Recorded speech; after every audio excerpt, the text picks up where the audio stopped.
पिछले वीडियो में हमने आपको बताया था बिहार में इंडस्ट्रियलाइजेशन का इतिहास। अब इस वीडियो में हम उन मुद्दों पर चर्चा करेंगे जिन कारणों से बिहार में इंडस्ट्रियलाइजेशन की शुरुआत नहीं हो सकी। प्रणाम, नमस्कार, मेरा नाम है शमी रंजन और आप देख रहे हैं बिहार 24 न्यूज़। आप देख रहे हैं बिहार 24 न्यूज़। असल में दोस्तों, इसके पीछे कई सारे मेजर रीजंस हैं, जिसमें पहला है zero availability of sufficient land. किसी भी कंपनी को इस्टेब्लिश करने के लिए ज़मीन के एक बड़े टुकड़े की ज़रूरत होती है, लेकिन इस ज़मीन को बिहार में हासिल करना कंपनीज़ के लिए लोहे के चने चबाने जितना मुश्किल है, क्योंकि यहाँ की ज़मीन बहुत ही ज़्यादा उपजाऊ है, जिसकी वजह से बिहार के 56% से भी ज़्यादा ज़मीन पर फसल होती है। इस स्टेट की लगभग 80% पॉपुलेशन एग्रीकल्चर पर ही डिपेंडेंट है और यही वजह है कि ज़मीनों को हासिल करने में दो मेजर प्रॉब्लम्स आते हैं। पहली ये है कि यहाँ के लोग खेती पर ही निर्भर हैं, तो फिर वह अपनी ज़मीन किसी भी हाल में अपने हाथ से नहीं जाने देना चाहते, क्योंकि यही उनकी रोज़ी रोटी का एकमात्र जरिया है।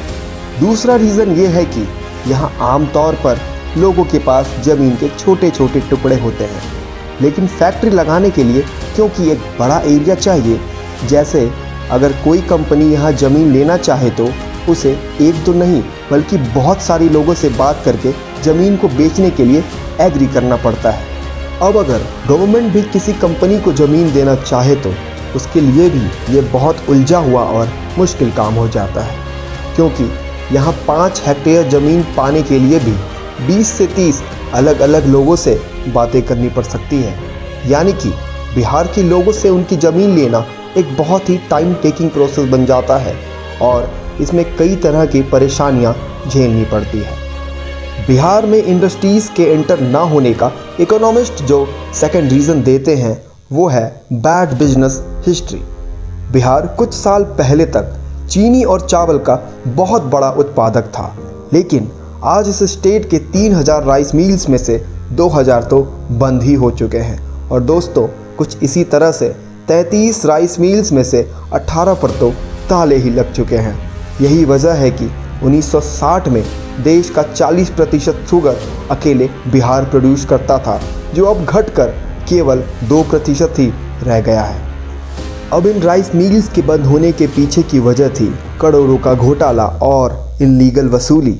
वहीं चीनी मिल्स गवर्नमेंट के जबरन कब्जे की वजह से बंद हो गई।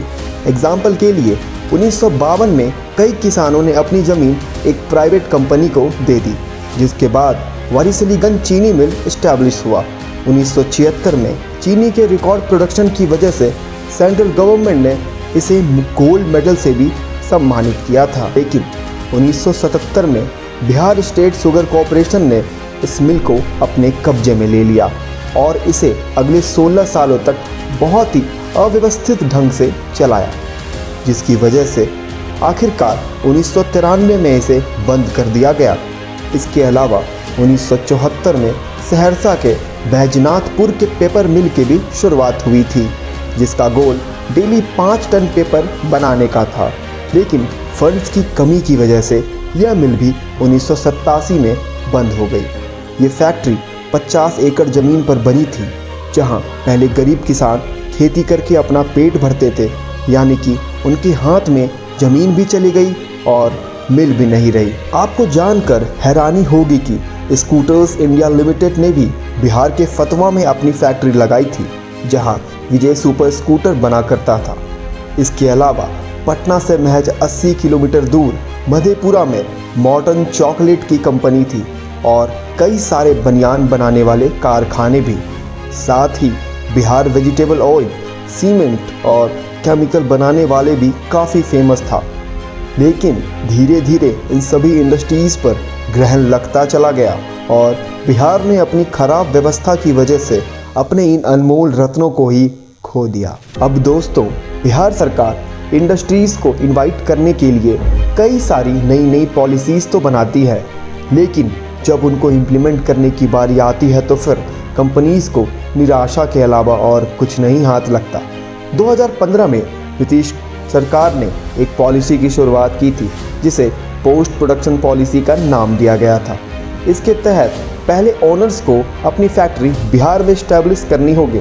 इसके बाद गवर्नमेंट उन्हें सब्सिडी या फिर इसके बाकी सारे फ़ायदे प्रोवाइड करेगी। लेकिन सरकार के पास्ट रिकॉर्ड को देखते हुए कंपनीज़ को यह पॉलिसी अट्रैक्ट नहीं कर पाई, क्योंकि 2006 में नीतीश कुमार ऐसी ही एक इंडस्ट्री पॉलिसी लेकर आए थे जो देखने में तो कंपनीज़ के लिए प्रॉफिटेबल थी।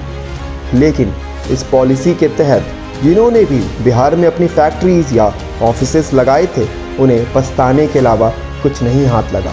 एक्चुअली बिहार सरकार जो भी पॉलिसी या सब्सिडी प्रोवाइड करने वाली थी वो कभी भी उन्हें नहीं दी गई। इस मामले में कई सारे केसेस भी चले और 2010 में पटना हाई कोर्ट ने अथॉरिटीज़ को इसके लिए काफ़ी फटकार भी लगाई। कई कंपनीज़ का कहना है कि कोर्ट का चक्कर लगाना और सब्सिडी के लिए लंबे समय तक केस लड़ना पूरी तरह से समय की बर्बादी है।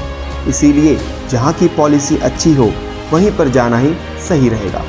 इस सब के अलावा बिहार स्टार्टअप पॉलिसी 2017 के तहत नीतीश कुमार ने स्टार्टअप को 500 करोड़ रुपए का फंड देने की बात कही थी। लेकिन बहुत सारे ऐसे एंटरप्रेन्योर्स कहना है कि जिनकी शिकायत है सरकार से उन्हें कभी भी फंड मिले ही नहीं।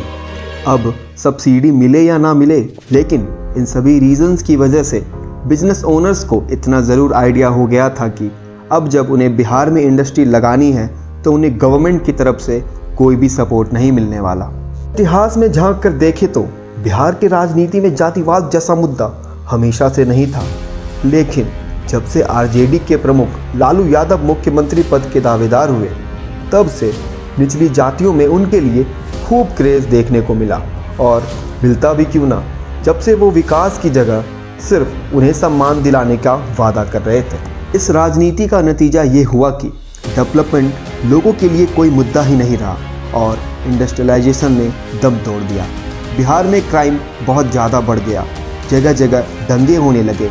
यहाँ तक कि हालात तो ये हो गए थे कि रात 7 बजे के बाद कोई भी इंसान अपने घर से बाहर निकलने को भी डरता था, क्योंकि रास्ते में उन्हें रोककर कोई भी उनकी बाइक्स या कार को छीन लिया करता था। गुंडागर्दी इतनी ज़्यादा बढ़ गई थी कि चाहे मासूम जनता हो या फिर IAS ऑफिसर्स, उनकी हत्या करने से क्रिमिनल जरा सा भी खौफ नहीं करते थे।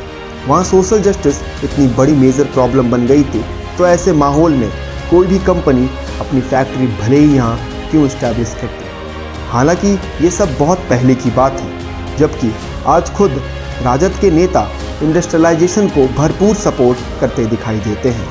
इवन नीतीश कुमार भी आए दिन डेवलपमेंट के लिए नए नए स्टेप्स ले रहे हैं। जैसे कि कुछ समय पहले ही यहाँ पर कई सारी सीमेंट्स की फैक्ट्री लगाई, साथ ही इथेनॉल के प्लांट्स भी लगाए गए हैं। इसके अलावा उद्यमी बिहार, समृद्ध बिहार कैंपेन, एंटरप्रेन्योरशिप अवार्ड और इनोवेशन चैलेंजेस जैसे प्रोग्राम से गवर्नमेंट लगातार यूथ और एंटरप्रेन्योर्स को सपोर्ट कर रही है। अब गवर्नमेंट को अपने इन सभी प्रयासों से कितनी सफलता मिलती है, यह तो आने वाले समय पर ही पता चलेगा। वैसे बिहार में इंडस्ट्रीज़ के ना आने के पीछे आपका क्या ओपिनियन है, हमें कमेंट बॉक्स में ज़रूर बताएं। तब तक के लिए हमारे चैनल को लाइक करें, शेयर करें और सब्सक्राइब करें।